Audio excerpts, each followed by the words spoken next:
Hey guys, tonight we're diving into a myth that's less about epic battles and more about, well, a very particular kind of birdwatching.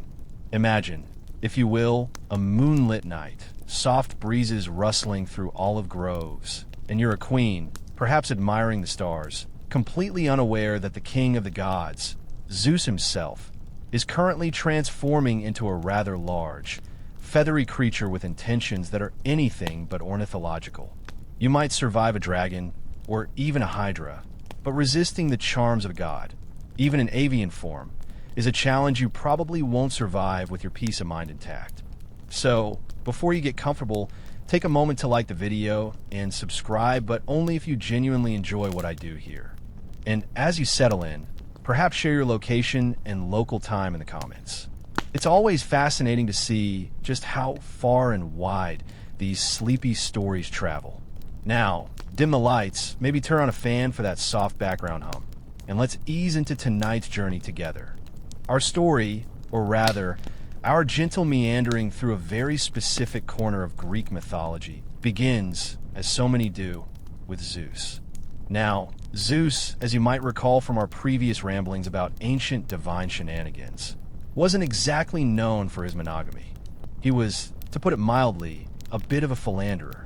His wife, Hera, spent a considerable amount of her divine energy trying to thwart his numerous romantic escapades, often with explosive results for the unfortunate mortals involved. But tonight, we're not focusing on Hera's righteous fury, thankfully. We're focusing on one of Zeus's more creative disguises. You see, when Zeus set his sights on a mortal woman, he rarely just knocked on her door, introduced himself as the sovereign of Olympus, and asked her out for ambrosia. No, that would be far too straightforward and frankly a bit dull for a god of his stature. Instead, he preferred grand, often animalistic transformations. He'd become a golden shower for Danae, a bull for Europa, an ant for Eurydice. Yes, an ant.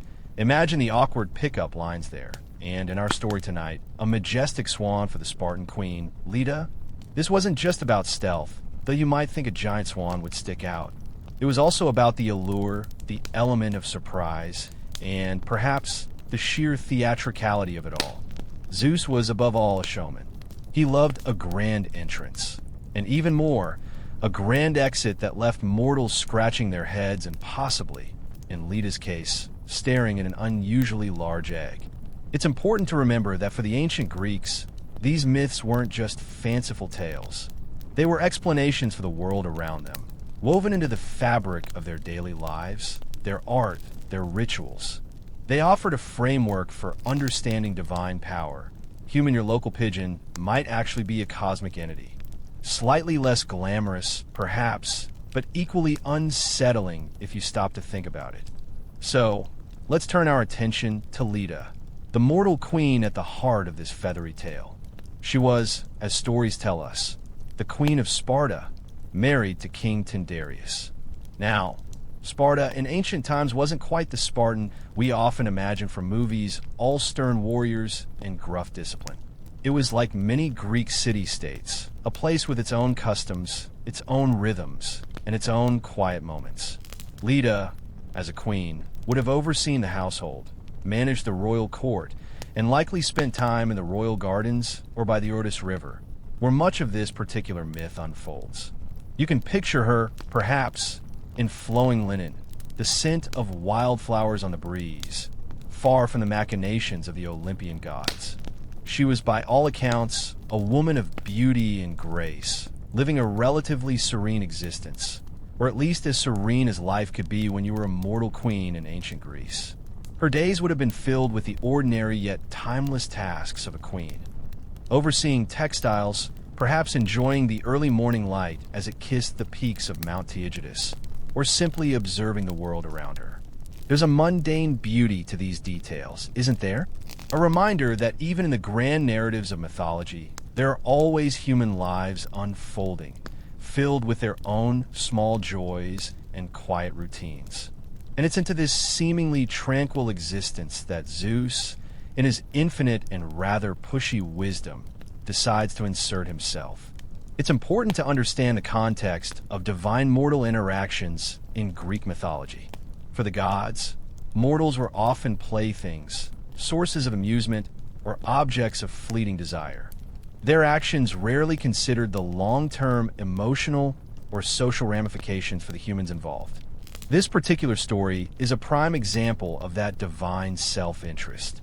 Zeus didn't approach Leda as a respectful suitor. He approached her as a predator, albeit a beautiful, feathery one. Historians still argue whether these divine assaults were metaphors for natural forces or simply reflections of patriarchal power structures in ancient society. It's a debate that keeps many a classics scholar up at night, pondering the philosophical implications of a god in a swan suit. Leda herself is often depicted as a rather passive figure in these retellings, an object of divine desire rather than an active participant. This isn't necessarily a reflection of her actual character, but rather how women were often portrayed in the patriarchal narratives of ancient Greece. She was a queen, yes, with certain powers and responsibilities, but her agency in the face of a god's determination was effectively nil.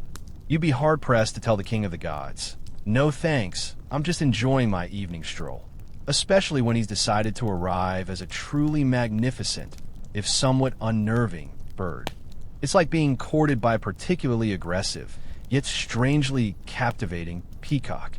You might be impressed, but also a little bit concerned for your personal space. The Eurotas River, where this encounter is often said to have taken place, was a significant landmark in Sparta. It flows through a valley, providing water for agriculture and sustenance, and its banks would have been a natural place for people, even queens, to spend time. Imagine the soft lapping of the water, the rustling of reeds, the feeling of the cool evening air. These sensory details really help to ground the fantastical elements of the myth in a believable, if ancient, reality. It sets the scene for a moment of quiet reflection before the arrival of a very large, very unbird-like swan. So, Leda is there, perhaps by the Eurotas River, perhaps just enjoying a peaceful moment in her garden, when our feathered protagonist makes his grand entrance. But this wasn't just any swan, mind you. This was a divine swan. You're not just seeing a bird. You're seeing a creature of unparalleled beauty and majesty, glowing with an almost ethereal light. Imagine a swan so impossibly white it seems to shimmer, its movements impossibly graceful, its form almost too perfect. Its eyes, perhaps, hold an intelligence that feels profoundly unsettling for a mere bird. This is Zeus in his full, albeit feathery, glory, intent on his mission. Now, why a swan? That's the million drachma question, isn't it? Well, swans in Greek mythology were often associated with beauty, purity, and grace. They were also linked to Apollo, the god of music and poetry, and Aphrodite, the goddess of love. So, adopting the form of a swan would, theoretically, convey a sense of gentle allure rather than, say, the brute force of a bull. It's a softer approach, a less overtly threatening one. A swan can appear vulnerable, injured even, making itself approachable. It's a clever tactic, really, if you're a god trying to get close to a mortal without causing immediate panic or screaming. You're less likely to run from a majestic bird than you are from, say, a giant, horny minotaur. No offense to minotaurs, of course, but swans have a better PR team. The common narrative suggests that Zeus, in his swan form, feigned injury or distress to gain Leda's sympathy. You can picture it, the majestic bird seemingly caught in some reeds, or perhaps struggling in the water, emitting soft, plaintive calls. This would appeal to Leda's compassionate nature as a queen and a woman. You, observing this scene, would naturally feel a pang of sympathy. Who could resist helping such a magnificent creature in distress? It's the classic damsel in distress trope, but with the roles cleverly reversed and a swan playing the damsel. Very meta for ancient mythology. This act of feigning vulnerability is a masterstroke of divine deception. It bypasses any potential fear or suspicion Leda might have had, replacing it with concern and a desire to help. She would have approached, gently, perhaps extending a hand, intending to offer aid to the struggling bird. And that, of course, is when Zeus made his move. It's a subtle reminder that even the most benign-seeming encounters in mythology can often hide a deeper, more manipulative agenda. Historians still argue whether Zeus's frequent disguises were a sign of his immense power to shapeshift, or simply a convenient narrative device for ancient storytellers to explain away his many dalliances. Perhaps a bit of both, leaning heavily on the convenient narrative device theory for the purposes of a relaxing bedtime story. The visual of Zeus as a swan has captivated artists for centuries. From ancient Greek pottery to Renaissance paintings, the image of Leda with the swan is one of the most frequently depicted scenes from mythology. The contrast between the soft, white feathers of the swan and the human form, the delicate balance of beauty and inherent power, makes for a compelling subject. You can almost feel the texture of the feathers, the powerful curve of the neck, the silent intensity of the moment. It's a scene that's both serene and charged with unspoken tension. And it all begins with that first, gentle, deceptive appearance of the divine bird. Leda's initial reaction, as you might imagine, wasn't one of immediate terror or screaming. Why would it be? She's helping a distressed bird. Picture her, kneeling by the riverbank, or in a quiet corner of the royal garden, her hands gently reaching out towards this magnificent creature. There's a natural human impulse to aid something beautiful and seemingly helpless. She's not seeing Zeus, king of the gods. She's seeing a swan, perhaps caught in a thicket or with a wing tangled, its calls soft and mournful. You, watching this unfold, would feel that same quiet sense of sympathy. It's a moment of calm, almost tender interaction before the divine shoe, or rather, the divine feather drops. Her thoughts might have been something along the lines of, "What a magnificent creature! How could it have gotten into such a predicament?" There's a subtle flattery here, too, on Zeus's part. By presenting himself as injured, he appeals to her nurturing side, her queenly sense of responsibility for all creatures within her domain, even a wild swan. It's a sophisticated maneuver for a god who often resorted to thunderbolts and forced transformations. This time, it's all about the gentle persuasion, the soft appeal to human empathy. And it works beautifully. You can almost feel the gentle breeze as she approaches, the soft down of the swan's feathers, the quiet murmur of the river. It's a scene painted with tranquility, a stark contrast to the divine drama that is about to unfold. There's no immediate sense of threat, no booming voice from the heavens. Just a queen and a swan, in a moment of shared, quiet intimacy. This quietude is precisely what Zeus is banking on. He's creating an atmosphere of safety and trust, lulling Leda into a sense of security before revealing his true intentions. It's a testament to his cunning, if not his moral compass. Historians still argue about the precise location of this encounter. Was it truly by the Thetis, a river known for its swans, or was it a more symbolic, less geographically fixed location?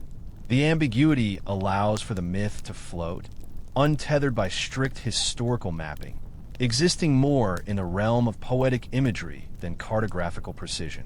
But for our purposes, let's stick to the quiet riverbank, where the natural world meets the supernatural. It just feels right for a story designed to help you drift off. The peculiar tidbit here lies in the very naturalness of the deception. Unlike some myths where gods appear in shocking, undeniable forms, here Zeus chooses a guise that blends in, at least initially, with the natural world. It's only upon closer inspection, or perhaps in hindsight, that the truly divine nature of the swan becomes apparent.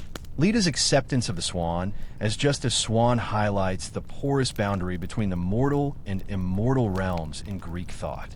Gods could walk among humans, often unrecognized, until their true power or purpose was revealed.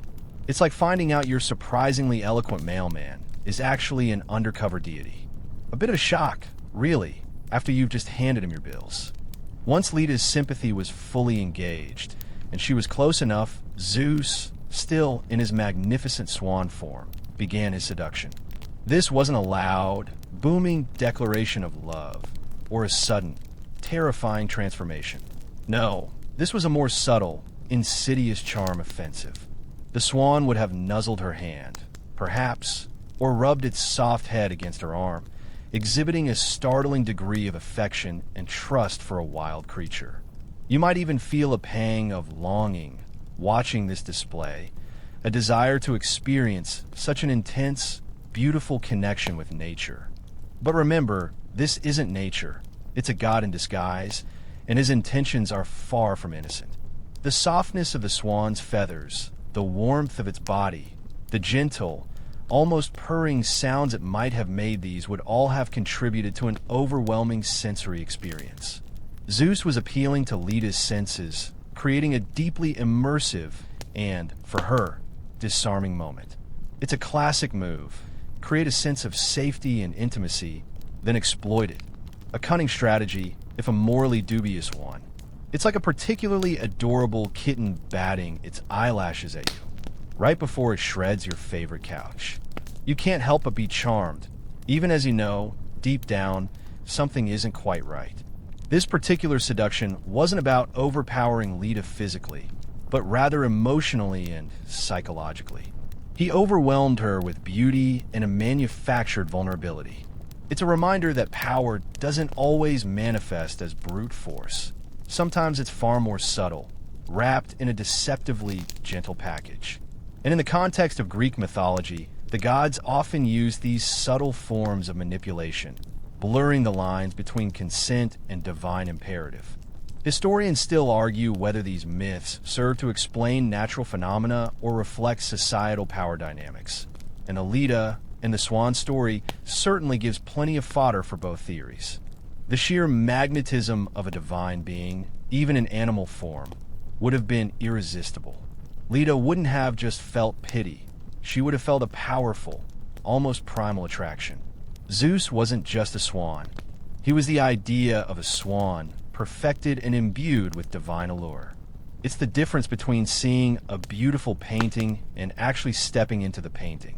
The experience is profoundly different, overwhelming in its immediacy and intensity. A quirky tidbit to consider. Ancient Greeks often attributed human emotions and behaviors to animals, but in this case, it's the other way around. The god is adopting animalistic charm to achieve a very human, or rather, very godly desire. It flips the script on conventional human-animal interactions, turning a creature of the wild into a sophisticated instrument of divine will. You'd never look at a swan the same way again, would you? Every graceful glide on a pond might hide a 1,000-year-old secret, a simmering divine romance. So Leda, captivated by the swan's beauty and feigned distress, draws it close. She comforts it, perhaps cradles it in her arms, feeling the soft, feathery warmth against her skin. And in that moment of tender vulnerability, Zeus completes his seduction. The peaceful scene by the riverbank transforms, subtly but irrevocably, into a divine encounter that will have far-reaching consequences for Leda, for Sparta, and ultimately, for the very foundations of the Trojan War. The immediate aftermath of this peculiar divine encounter is, understandably, a bit hazy in the historical record, as most divine encounters tend to be. But what we do know is that Leda was left with a truly unforeseen consequence. She became pregnant. And not just with one child, but with two sets of twins born from two separate eggs. Yes, you heard that right. Not just one, but two eggs. It's enough to make you wonder what kind of prenatal care existed in ancient Sparta, or if they had especially spacious maternity wards. This dual pregnancy, stemming from two distinct encounters, one with Zeus in a swan form, and another, presumably around the same time, with her mortal husband King Tyndareus, is the crux of the story's complexity and its enduring fascination. You see, this wasn't just a simple case of divine intervention. It was a case of divine and mortal intervention, leading to a rather complicated family tree. It's like finding out you have two birthdays in the same week, but instead of cake, you get legendary offspring. The idea of giving birth to eggs rather than live babies is, of course, where the myth leans heavily into the fantastical. For us, accustomed to mammalian biology, it's a jarring image. But for the ancient Greeks, who observed birds and reptiles laying eggs, it might have been a more conceptually fluid idea, especially when dealing with the unpredictable nature of divine procreation. It's a vivid, quirky detail that sets this myth apart and makes it wonderfully memorable, if a little biologically confusing. Historians still argue about whether the egg imagery in this myth is a unique invention or if it draws from older, perhaps even Egyptian, traditions of divine birth from eggs. It's a chicken and egg question, literally. Leda's experience would have been bewildering, to say the least. Imagine waking up one morning and realizing you're going to lay eggs. Even if you were a queen and accustomed to the peculiarities of mythological life, this would surely be a new one for the books. There's no ancient Greek equivalent of a Lamaze class for egg-laying queens. After all, the narrative often glosses over Leda's emotional state during this period, focusing instead on the legendary children that would emerge. But you can almost feel her quiet apprehension, the strange wonder, and perhaps a touch of exasperation at the sheer absurdity of it all. Oh, Zeus! You can almost hear her sigh. What have you done now? The notion of simultaneous conception from both a god and a mortal is a brilliant narrative device to explain the contrasting natures of the resulting children. Some would be divine, possessing immortal qualities, while others would be entirely mortal. This duality would play out in their lives, shaping their destinies, and, as we'll see, influencing some of the most famous events in Greek mythology, most notably the Trojan War. It's a convenient way to account for both superhuman feats and very human frailties within the same family. So, Leda, the Spartan queen, now found herself not just a mother, but a mother to a literally extraordinary brood, products of both mortal passion and divine intervention. The quiet moments by the river, the gentle seduction of the Swan, had set in motion a chain of events far grander and more tumultuous than she could have ever imagined. The tranquility of her life was about to be shattered, not by invading armies, but by the very unusual deliveries she was about to make. And then came the eggs. Yes, the infamous eggs of Leda. This isn't just a quirky detail. It's the central, most visually arresting element of the myth, and it's why artists have been captivated by Leda's story for centuries. Imagine the confusion, the sheer biological puzzle for anyone witnessing such an event. You'd expect a royal birth to involve a cradle, not an incubator. You, as a fascinated observer, would probably be torn between awe and a profound sense of what on earth just happened. From these two eggs, so the myth goes, came 4 children. The exact parentage of each child from each egg is, as you can imagine, where things get gloriously convoluted, even for Greek mythology. The most common version of the tale suggests that from one egg, fathered by Zeus, came Helen, the infamous Helen of Troy, and Polydeuces, who the Romans called Pollux. From the other egg, fathered by Tyndareus, came Clytemnestra and Castor. So, you have 2 sets of twins, one pair half divine, one pair fully mortal, all from the same mother, born from eggs. It's like a particularly complex genetic puzzle, except the answer involves gods and swans. The eggs themselves are a potent symbol. In many ancient cultures, eggs represent creation, new life, and even the cosmos. Think of the cosmic egg in various creation myths, from Egyptian to Indian traditions. So, for Leda to lay eggs isn't just a bizarre plot point. It elevates her motherhood to a more profound, almost elemental level.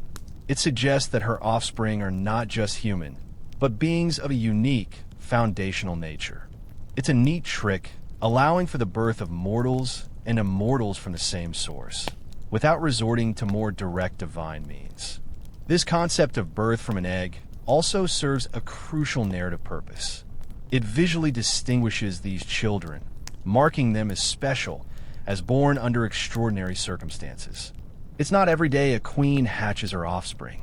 This distinction helps to set the stage for their legendary lives. indicating that they are not ordinary mortals. Historians still argue whether the egg motif in this myth reflects actual ancient beliefs about unusual births or if it was purely a symbolic narrative device to explain extraordinary lineage. Perhaps someone just had a very vivid dream after too much Ritsina. A quirky tidbit that sometimes gets overlooked: the sheer physical act of laying an egg for a human. The myths conveniently gloss over the mechanics of this, focusing instead on the result. But if you try to visualize it, you realize just how bizarre this would have been. No squalling baby, no swaddling clothes initially. Just eggs. Large, presumably pearlescent eggs. You can imagine the palace staff whispering, or perhaps placing bets on what would hatch. It's a moment of both wonder and genuine biological bewilderment for anyone, even in a mythical world. The egg of mystery becomes a tangible link between the divine and mortal realms, a physical manifestation of Zeus's fleeting interaction with Leda. It's a reminder that when gods get involved, things rarely stay conventional. And these particular eggs would hatch children who would profoundly alter the course of mythological history, particularly Helen, whose beauty would launch 1,000 ships and plunge the Greek world into a decade of war. King Tyndareus, Leda's mortal husband, must have been utterly bewildered by the whole affair. Imagine being a king, minding your own royal business, and your queen suddenly produces 2 giant eggs. It's not exactly standard procedure for a royal birth. You, as an outside observer, might chuckle at the absurdity, but for Tyndareus, this was a profound, deeply personal, and likely very confusing crisis. He's faced with the undeniable evidence of divine intervention, or at least a highly unusual biological anomaly that points strongly to a god. His reaction is often glossed over in the grand narratives, but it's worth pausing to consider. What do you do when your wife has a child with Zeus? Do you confront him? Do you seek divine legal counsel? Probably not. More likely, you quietly accept your fate, perhaps with a resigned sigh and a heavy pour of wine. Tyndareus, being a king, would have been acutely aware of the power dynamics at play. Arguing with Zeus was, generally speaking, a very bad idea. His options were limited to quiet acceptance, perhaps a bit of grumbling under his breath, and trying to make sense of his very complicated new family. The myth often portrays Tyndareus as accepting the children, regardless of their paternity. This speaks to a pragmatic approach common in ancient Greek society, where lineage was often traced through the mother and the power of the gods was undeniable. You don't question a gift or a curse, depending on how you look at it, from Olympus too closely. It's a bit like finding an unexpected, incredibly valuable antique in your attic, knowing it came from a slightly shady source, but deciding to keep it anyway because, well, it's incredibly valuable. There's a subtle humor in Tyndareus's predicament. He's the straight man in a divine comedy, trying to maintain some semblance of normalcy in a world where gods regularly drop in, often uninvited, to wreak havoc on mortal lives. He's a good king, by most accounts, but even the best king can't control the whims of Zeus. His bewilderment is palpable, even through the centuries. Right? You can imagine him thinking, first I have to deal with border disputes, and now eggs. A quirky tidbit. The Greeks had various ways of dealing with divine paternity, often through elaborate rituals or simply by incorporating the god into the family lineage. For Tyndareus, accepting these children, even the divine ones, was a way to potentially gain favor with Zeus, or, at the very least, avoid his wrath. It was a diplomatic move, a strategic surrender to the inevitable. Historians still argue about the extent to which these myths of divine paternity serve to legitimize royal bloodlines, connecting mortal kings to the powerful gods, even through rather scandalous means. So, while Leda was dealing with the physical reality of egg-laying, Tyndareus was left to grapple with the existential questions. How do you explain this to your royal court?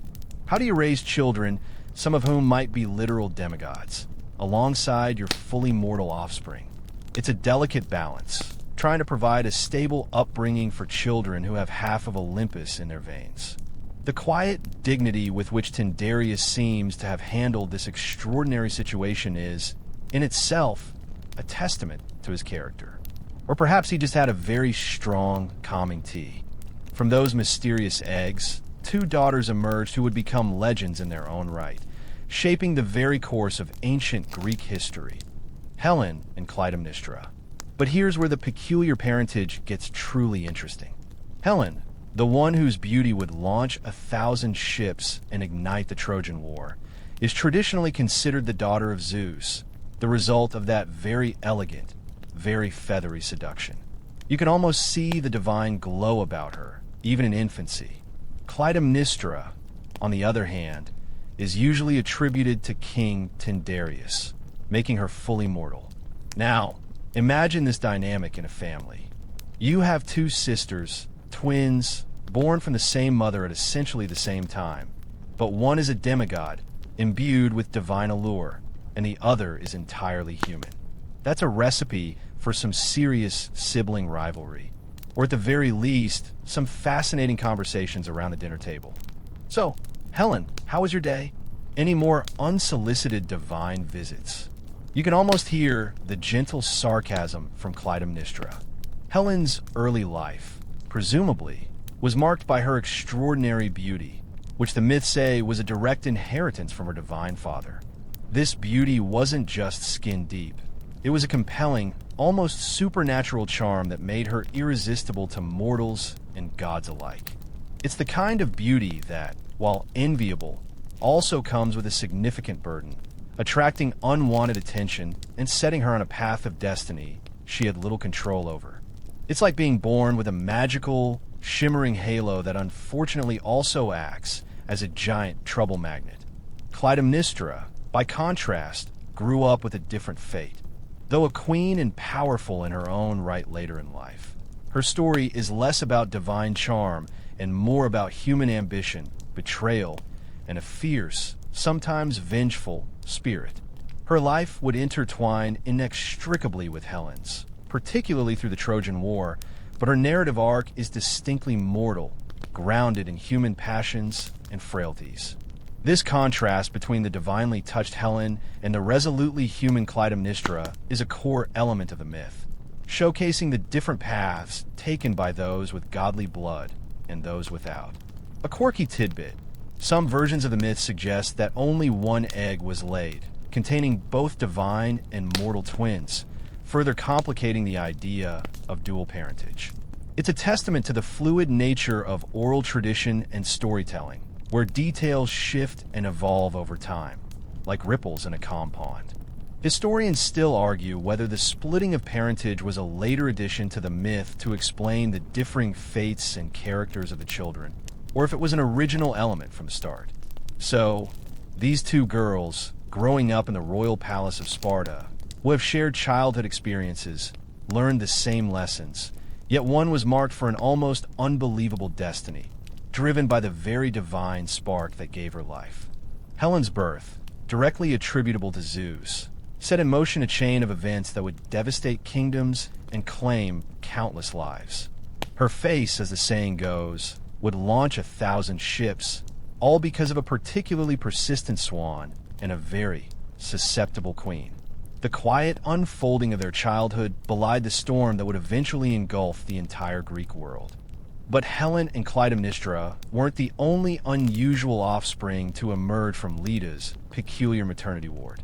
From those same two eggs, two sons also hatched, Castor and Polydeuces, or Pollux, if you prefer the Roman name. And just like their sisters, their parentage was a subject of much mythological debate.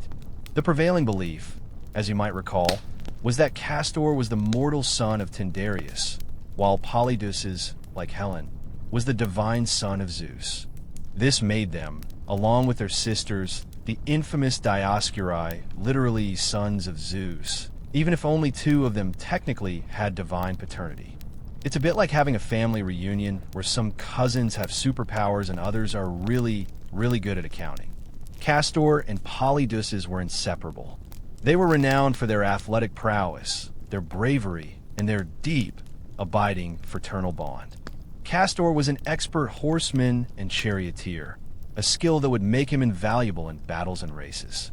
Polydeuces, on the other hand, was a formidable boxer, known for his strength and skill in unarmed combat. You could imagine them as the ancient Greek equivalent of star athletes, drawing crowds and inspiring awe wherever they went. They were the kind of brothers who always had each other's backs, whether it was wrestling a rogue bull or navigating a particularly tricky family dinner with an immortal father. Their adventures were many and varied. They participated in the Caledonian boar hunt, a legendary quest involving a giant, destructive boar that terrorized the region of Caledon. They joined Jason and the Argonauts on their perilous quest for the Golden Fleece, showcasing their bravery and skill alongside other famous heroes like Heracles and Orpheus. These were not armchair heroes. They were active participants in the grand tapestry of Greek mythology, always seeking out the next challenge. It's like they had an ancient Greek bucket list, and epic adventure was always at the top. The tragic twist in their story, however, comes from their mixed parentage. Because Castor was mortal, he was destined to die. Polydeuces, being divine, was immortal. When Castor was eventually killed in a dispute over cattle, because even heroes have their bad days, Polydeuces was heartbroken.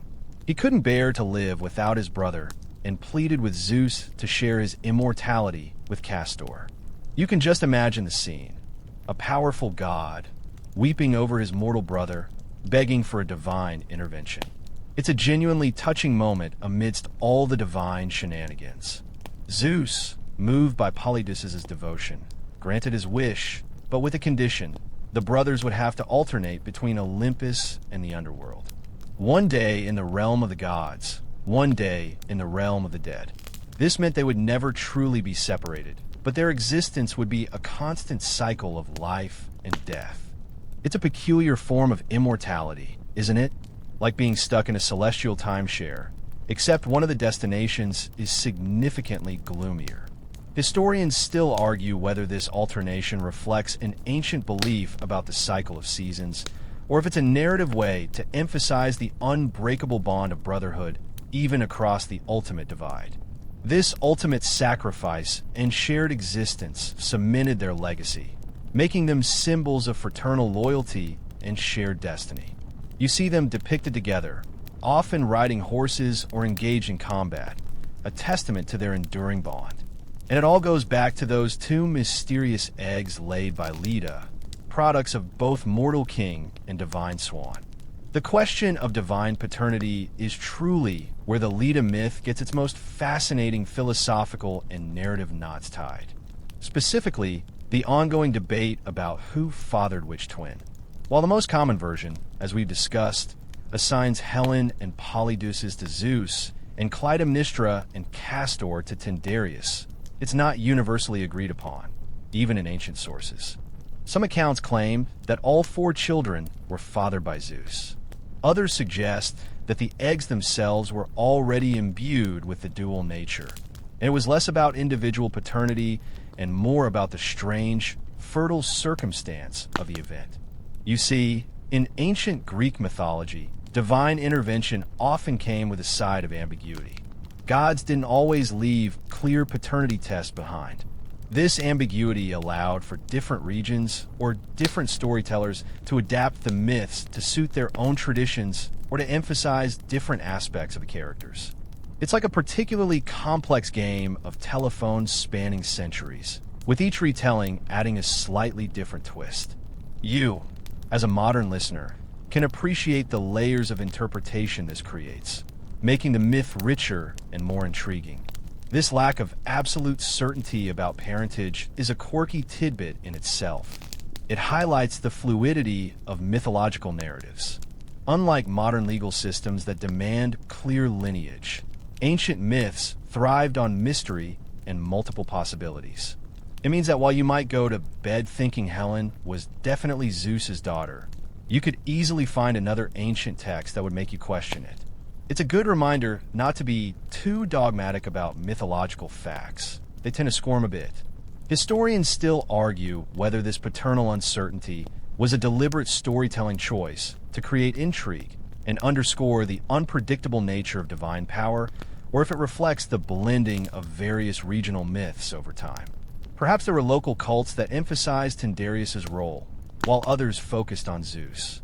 The lack of a single definitive truth actually makes the myth more robust and adaptable, allowing it to resonate with different audiences across different eras. It's like a choose-your-own-adventure book, but with really high stakes. The implications of this debate are profound.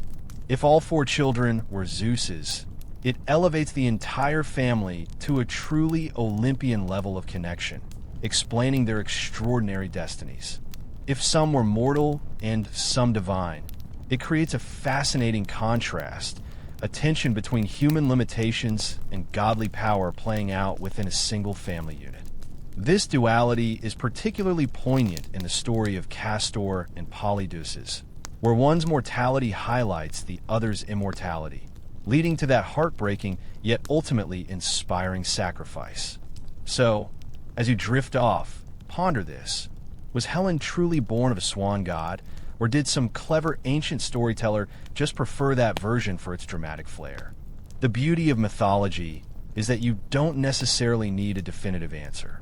The questions themselves are part of the story, inviting you to explore the possibilities and engage with the layers of meaning. The mystery of the eggs and their parentage remains a quiet testament to the enduring power of a good, ambiguous tale. Now, let's trace the thread of this unusual birth forward in time, because the consequences of Leda's encounter with Zeus in his swan form didn't end with a confusing family photo album. In fact, the birth of Helen, particularly her divine beauty, was a direct catalyst for one of the most famous and devastating conflicts in all of ancient history, the Trojan War. You see, when you have a face that literally launches 1,000 ships, peace usually isn't far behind. Wait, no, the other way around. Peace definitely runs screaming in the opposite direction. Helen's beauty was legendary from the moment she was born, a divine gift or curse, depending on your perspective, from her father, Zeus. As she grew, her allure was so immense that virtually every eligible prince and king in Greece vied for her hand in marriage. This created quite a predicament for Tyndareus, her supposed mortal father, who feared that choosing one suitor would lead to war with all the others.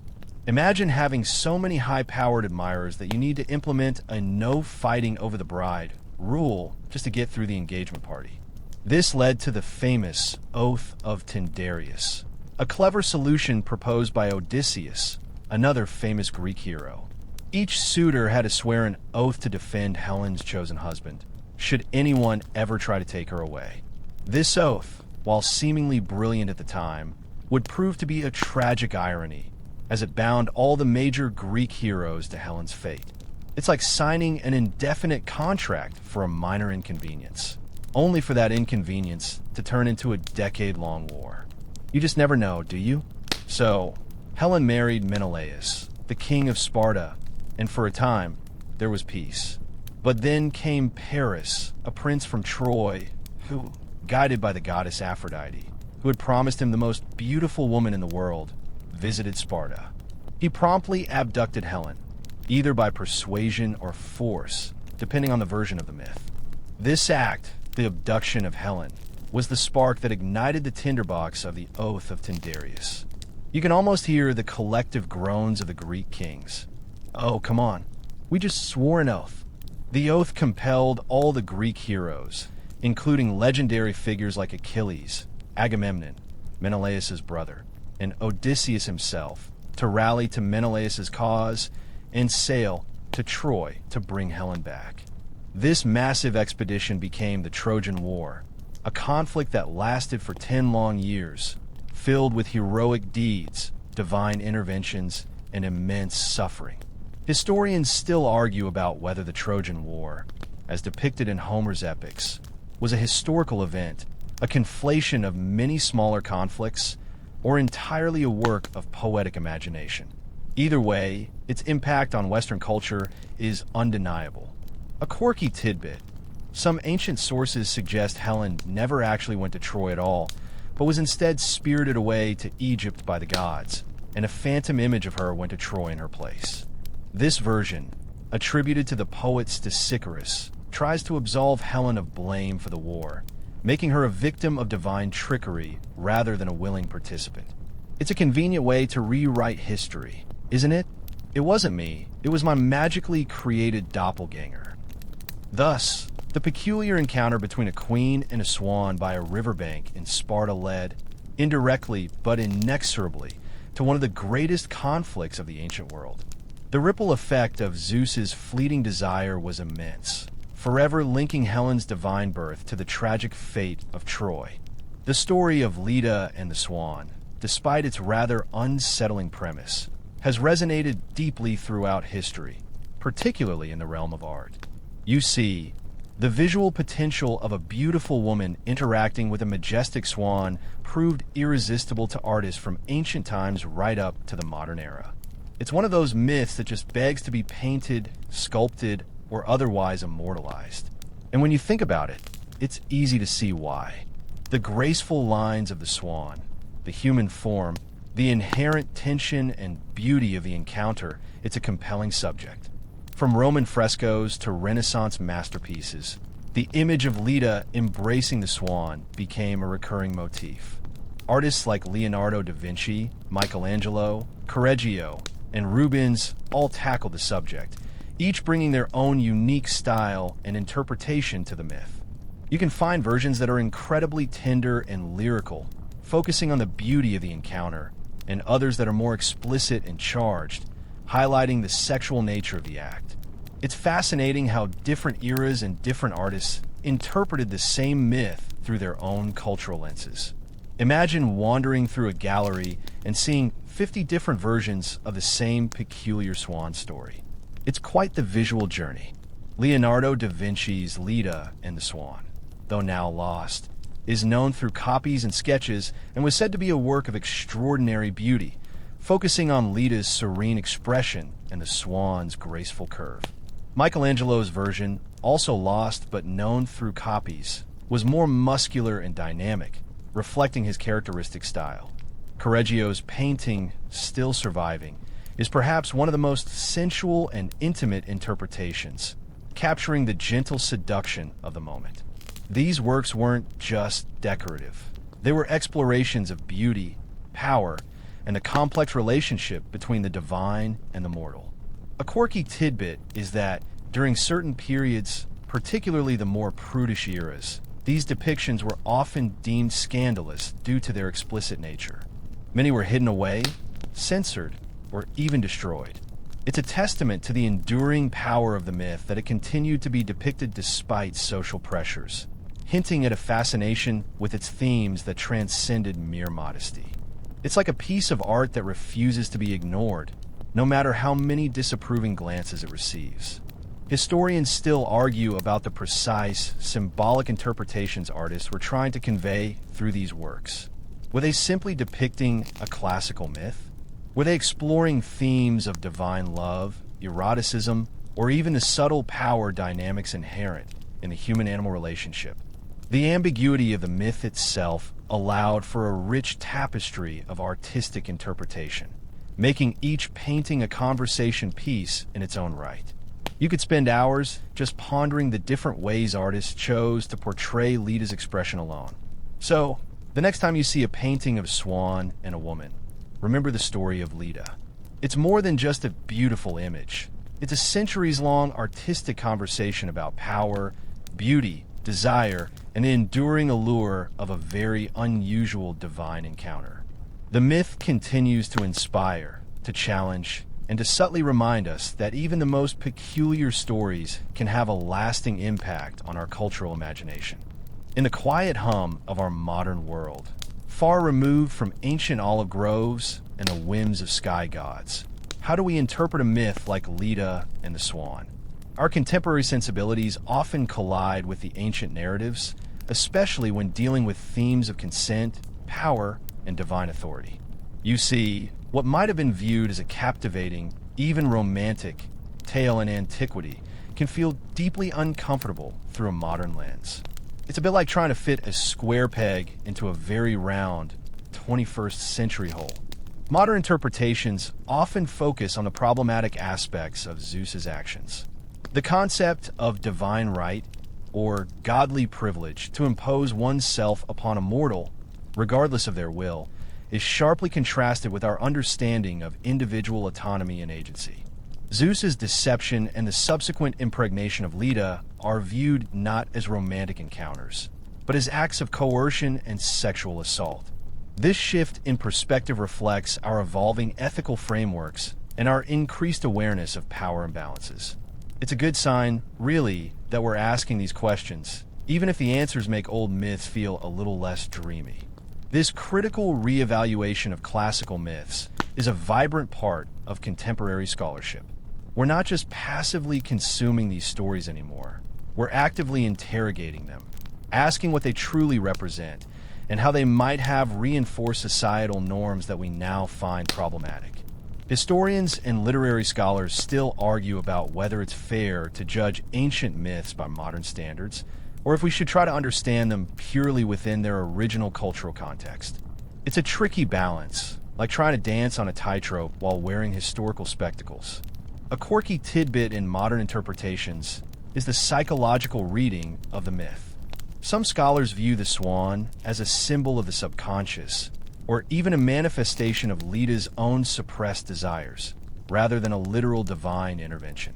This allows for a deeper exploration of the myth's psychological landscape, moving beyond a purely literal interpretation. It's a way of saying, what if it was all a dream or a metaphor? Which, frankly, would make Leda's life far less complicated. Artists and writers today also approach the myth with this critical awareness. Modern depictions of Leda and the swan might emphasize Leda's vulnerability, her potential trauma, or the disturbing power imbalance. They are less likely to simply celebrate the aesthetic beauty of the encounter and more likely to explore its darker undertones. It's a way of reclaiming the narrative, giving Leda a voice and acknowledging the complexity of her experience, rather than just treating her as a passive figure in a divine romance. So, as you settle deeper into your pillow, you can appreciate the evolution of this ancient tale. It's a testament to the enduring power of stories that they can be reinterpreted, debated, and continue to offer new insights, even thousands of years after their creation. The myth of Leda and the swan, once a tale of divine desire, now serves as a quiet reminder of our ongoing journey to understand power, consent, and the timeless complexities of a human and divine condition. As our journey through the peculiar tale of Leda and the swan gently concludes, we can reflect on the enduring legacy of this unusual divine encounter. This myth, born from the fertile imagination of ancient Greeks, continues to ripple through our collective consciousness, influencing art, literature, and even our understanding of complex human dynamics. It's a testament to the power of storytelling, how a single, seemingly strange event can echo across millennia. The myth, with its layers of interpretation and its central ambiguity, remains a fascinating study of divine power, human vulnerability, and the unpredictable nature of fate. From the quiet riverbank where Leda first encountered the disguised Zeus, to the tumultuous battlefields of Troy, the consequences of that single, feathery seduction were immense. It reminds us that even the smallest, most personal moments in life can set in motion the grandest of narratives. You never know when a simple stroll by the water might lead to anything quite this dramatic. Historians and mythologists still argue about its origins, its truest meaning, and the exact parentage of its legendary offspring. This ongoing debate only adds to its charm, inviting continuous exploration and new perspectives. It keeps the myth alive, a quiet hum in the background of our cultural memory. It's not a static, dusty old story. It's a living, breathing narrative that continues to evolve with each new interpretation. A quirky tidbit that ties it all together. The constellation Gemini, representing the twins Castor and Pollux, serves as a celestial reminder of Leda's unusual brood. Even the stars above whisper tales of her very complicated family life. So, when you look up at the night sky, You might just catch a glimpse of those legendary brothers, forever bound by brotherhood and a most unusual birth. The enduring power of Leda and the Swan lies in its ability to be simultaneously beautiful and unsettling, a reflection of the often contradictory nature of existence itself. It teaches us about the seductive power of disguise, the far-reaching consequences of desire, and the intricate ways in which destiny can be woven from the threads of seemingly random events. It's a narrative that, despite its ancient roots, continues to resonate, prompting us to ponder themes of consent, power, and the mysteries of procreation. As the echoes of this tale begin to fade, let your own thoughts drift like clouds across a calm sky. The ancient world, with its gods and its mortals, its heroes and its legends, was a place of endless wonder and peculiar charm. And sometimes the most peculiar stories are the ones that linger gently in the mind long after the telling is done. So, let the image of a majestic swan, a queen by a river, and the curious eggs they produced guide you now into a peaceful night. The moon hangs softly in the sky, a silent witness to countless forgotten tales, much like the one we've shared tonight. The sounds of the ancient world, the gentle rustle of reeds by the otis, the distant chirping of crickets, slowly dissolve into the quiet hum of your own room. Feel the softness of your pillow, the warmth of your covers, as your body settles into a deeper calm. Let any lingering thoughts about divine swans or very complicated family, trees simply float away like leaves on a slow-moving stream. There's no need to analyze, no need to understand. Just let the quiet imagery wash over you, a gentle lullaby from across the ages. Your breathing softens, becoming deeper, more even. The world outside, with all its daily worries and grand historical narratives, recedes, leaving only the tranquil space of your own quiet rest. Sleep now, deeply and peacefully, knowing that even in the most peculiar corners of mythology, there's a gentle rhythm waiting to guide you into dreams.